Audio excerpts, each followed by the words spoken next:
कुछ क्वेश्चंस हमारे pause and ponder में दिए हुए हैं एनसीईआरटी में, तो देख लेते हैं। पहला क्वेश्चन क्या है यहाँ पर दिया हुआ है, a common talcum powder contain 4% mass by mass zinc oxide which act as antiseptic, how much zinc oxide is present in 300 gram of talcum powder.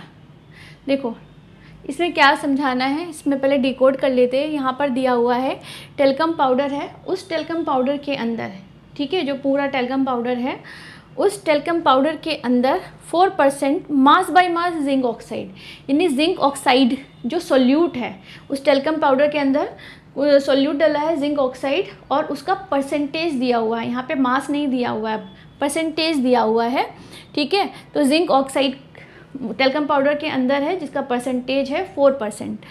और जिंक ऑक्साइड कैसे काम करता है, एक्ट करता है एंटीसेप्टिक की तरह।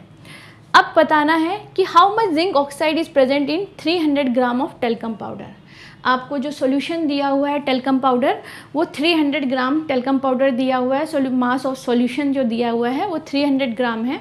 इस 300 ग्राम में आपसे पूछा जा रहा है कि जिंक ऑक्साइड कितना मास है, मतलब मास ऑफ सोल्यूट पूछा जा रहा है, ठीक है। तो गिवन कर लेते हैं पहले। गिवन में क्या क्या है, यहाँ पर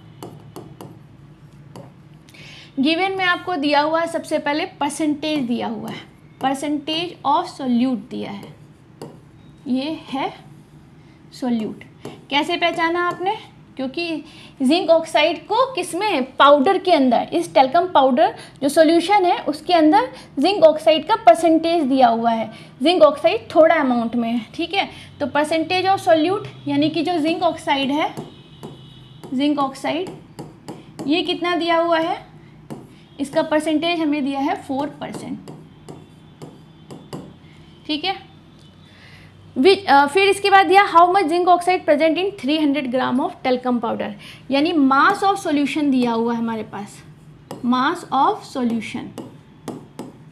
कैसे पहचाना, क्योंकि टेल्कम पाउडर जो है उसके अंदर ही हमारा क्या है, उस टेल्कम पाउडर के अंदर हमारा क्या बना है, जिंक ऑक्साइड है। तो टेल्कम पाउडर हमारा सॉल्यूशन है यहाँ पर। तो मास ऑफ सॉल्यूशन कितना दिया हुआ है, 300 ग्राम, ठीक है। अब क्या पूछ रहे हैं, पूछ रहे हैं how much zinc oxide present in talcum powder, यानी जिंक ऑक्साइड का अमाउंट पूछा जा रहा है इस सॉल्यूशन के अंदर, यानी जिंक ऑक्साइड का जो टेल्कम पाउडर का जो सॉल्यूशन है, इस टेल्कम पाउडर के सॉल्यूशन के अंदर जिंक ऑक्साइड कितना है। तो हम फॉर्मूला तो वही लगाएंगे, ठीक है। फॉर्मूला क्या है, क्योंकि देखो ग्राम में है ये दिया हुआ है सॉल्यूशन, तो हम मास बाय मास लगा देते हैं, मास by mass percentage of solution.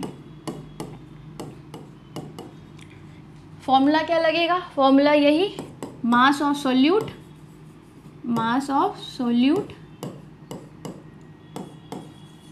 Upon mass of solution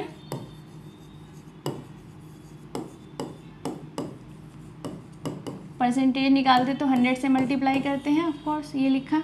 तो अब हमने यहाँ पे वैल्यू पुट कर देते हैं। हमें यहाँ पे परसेंटेज दिया हुआ है जिंक ऑक्साइड का, तो कितना दिया है, 4, ठीक है। मास निकालना है हमें सोल्यूट का, मास ऑफ सोल्यूट निकालना है, क्योंकि यही पूछा है कि जिंक ऑक्साइड यही सोल्यूट का अमाउंट कितना है इस टेल्कम पाउडर के अंदर। तो मास ऑफ सोल्यूट निकालना है, मास ऑफ सॉल्यूशन दिया हुआ है, यानी हमें जिंक टेल्कम पाउडर बताया हुआ है कितना है, 300 ग्राम इंटू 100, ठीक है। तो अब मास ऑफ सोल्यूट हम इधर वैल्यू रख देते हैं सारी, तो क्या लिखा जाएगा, mass of solute, mass of solute क्या हो जाएगा, 4 इंटू 300 डिवाइड बाई 100, ठीक है। ये लेफ्ट वाला राइट वाला लेफ्ट में कर दिया, लेफ्ट वाला राइट में कर दिया, और फिर सॉल्व किया, ठीक है। तो ये क्या आ जाएगा, 400, अगर मैं इसको इधर ले आती हूँ तो कितना हो जाएगा, 4 इंटू 300, और ये मल्टीप्लाई में तो इधर जाएगा 100 में, तो ये सॉल्व होकर के ऐसे आएगा, 3, ये 100 से 100 कट गया, कितना बचा है, 4 3 जा 12, यानी 12 ग्राम। अब हमने यहाँ यूनिट क्यों लिखी है, क्योंकि हमसे मास पूछा जा रहा है।